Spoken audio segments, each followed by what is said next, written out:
杨幂仅仅咳嗽了一下，教官却瞬间发火。你干什么？我是不是说了，在队列里边，你任何情况打报告？说没说？报告。讲。你刚提一下裤子。什么？孙杨被黄子韬逗得绷不住笑了。教官径直走过来，本以为是惩罚黄子韬，但他却对孙杨说：“佛是你妹！”看着孙杨遭殃，黄子韬在一旁幸灾乐祸，谁知被教官瞄到。黄子韬，到！佛是你妹！黄子韬问教官什么时候可以做，撑着。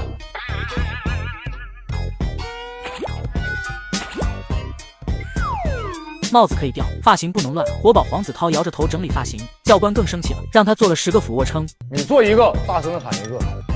喊数字吗？教官没回答，黄子韬就头铁不喊。喊了吗你？喊什么？你觉得你应该喊什么？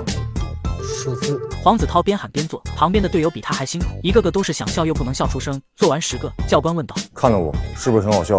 不是。那你笑什么？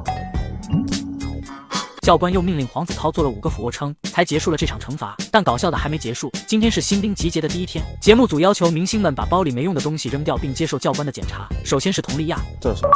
报告教官，这是锅，干什么用的？熬汤。熬汤？你来度假的吗？锅当然被命令扔掉。接下来是杨幂，带来一大包的水壶，带这么多水壶干嘛？喝水。我给你发，放这儿。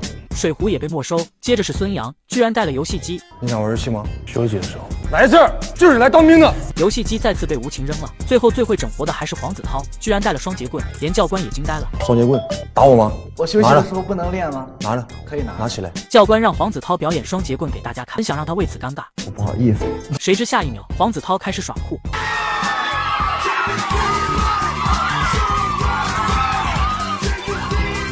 这画面又把在场所有女生逗笑。黄子韬表演了2下，刚开始还有模有样，结果帅不过3秒，双节棍直接掉地上了。就是因为练得不好，我才带到部队里的，想找您请教一下。是的，没想到教官居然同意黄子韬带双节棍参加训练。所有人出发前往自己的宿舍，搞笑名场面还在继续。